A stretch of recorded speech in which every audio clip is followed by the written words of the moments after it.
उन्होंने खास तौर से वंदे मातरम का जिक्र किया, मगर उसको कबूल नहीं किया गया। खुदा, देवी, देवता मजहबी इलामत के नाम से नहीं चलता, ना मुल्क किसी एक मजहब की मिल्कियत। इसमें हिंदू है, मुसलमान है, सिख है, ईसाई है, जैन है, एथिस्ट है। देश की संसद में इन दिनों वंदे मातरम की गूंज सुनाई दे रही है। सत्ता पक्ष और विपक्ष अपने अपने सियासी नफा नुकसान के हिसाब से राष्ट्रीय गीत वंदे मातरम की व्याख्या करने में जुटे हैं। विपक्ष का कहना है कि वंदे मातरम के बहाने बीजेपी अपना एजेंडा साधने में जुटी है, तो वहीं विपक्षी दल इस पर संसद में बहस क्यों हो रहा है, इसी पर सवाल उठा रहे हैं। प्रियंका गांधी, अखिलेश यादव या फिर ओवैसी, सब ने बारी बारी से वंदे मातरम पर अपनी राय रखी, लेकिन ओवैसी ने कानून और इस्लाम के आईने में समझाया वंदे मातरम गाने से उन्हें क्यों ऐतराज है। खबर नहीं जिन्हें अपने दीन और मजहब की, हमें वो दीन का मतलब सिखाने निकले हैं। अहम बात यह है कि मैडम, हमारे मुल्क का आईन क्या इस लफ्ज से आगाज होता है, वी द पीपल। इसका आगाज भारत माता के नाम से नहीं होता है। हमारे संविधान का जो प्रियम्बल है वो क्या कहता है? Liberty of thought, expression, belief, faith and worship. अगर दस्तूर का ये पहला सफा ये बात करता है, तो फिर कैसे किसी शहरी को किसी खुदा, देवी, देवता की इबादत करने पर या सजदा करने पर मजबूर किया जा सकता है? संविधान के खिलाफ है, सुप्रीम कोर्ट के जजमेंट के खिलाफ है। अगर वंदे मातरम मैडम कौमियत का मियार है, तो फिर सवाल यह है कि हजरत मोहानी की कौमियत क्या थी जिसने इनकलाब जिंदाबाद का नारा दिया?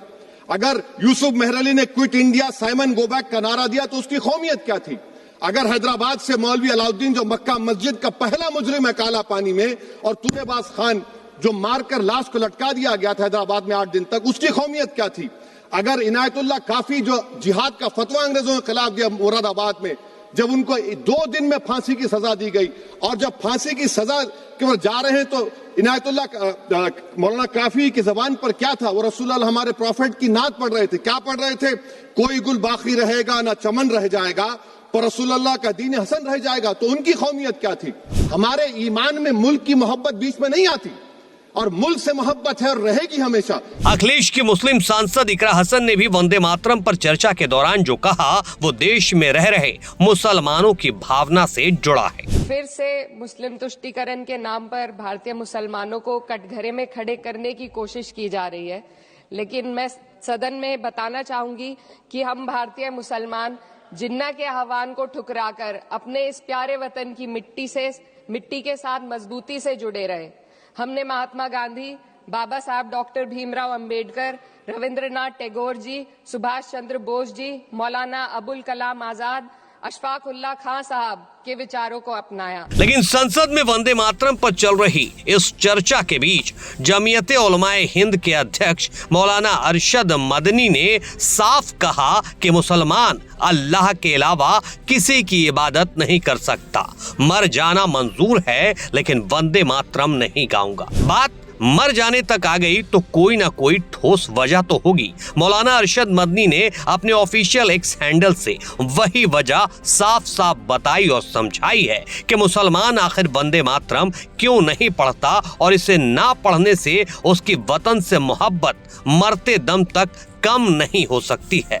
मदनी ने लिखा है, हमें किसी के वंदे मातरम पढ़ने या गाने पर आपत्ति नहीं है, लेकिन मुसलमान केवल एक अल्लाह की इबादत करता है और अपनी इबादत में अल्लाह के सिवा किसी दूसरे को शामिल नहीं कर सकता।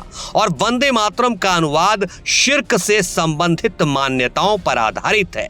इसके 4 श्लोकों में देश को देवता मानकर दुर्गा माता से तुलना की गई है और पूजा के शब्दों का प्रयोग हुआ है। साथ ही माँ मैं तेरी पूजा करता हूँ, यही वंदे मातरम का अर्थ है। यह किसी भी मुसलमान की धार्मिक आस्था के खिलाफ है, इसलिए किसी को उसकी आस्था के खिलाफ कोई नारा या गीत गाने के लिए मजबूर नहीं किया जा सकता, क्योंकि भारत का संविधान हर नागरिक को धार्मिक स्वतंत्रता, अनुच्छेद 25 और अभिव्यक्ति की स्वतंत्रता अनुच्छेद 19 देता है।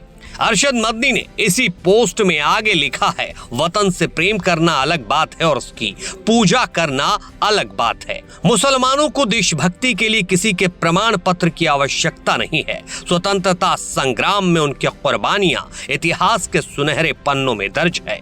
हम एक खुदा यानी अल्लाह को मानने वाले हैं। अल्लाह के सिवा न किसी को पूजनीय मानते हैं और न किसी के आगे सजदा करते हैं। हमें मर जाना स्वीकार है, लेकिन शिर्क यानी खुदा के साथ किसी को शामिल करना कभी स्वीकार नहीं।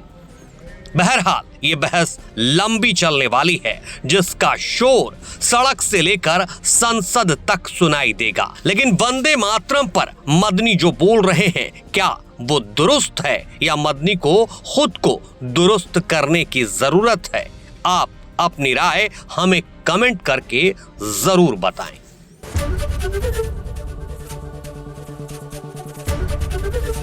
एबीपी गंगा, खबर आपकी, जुबान आपकी।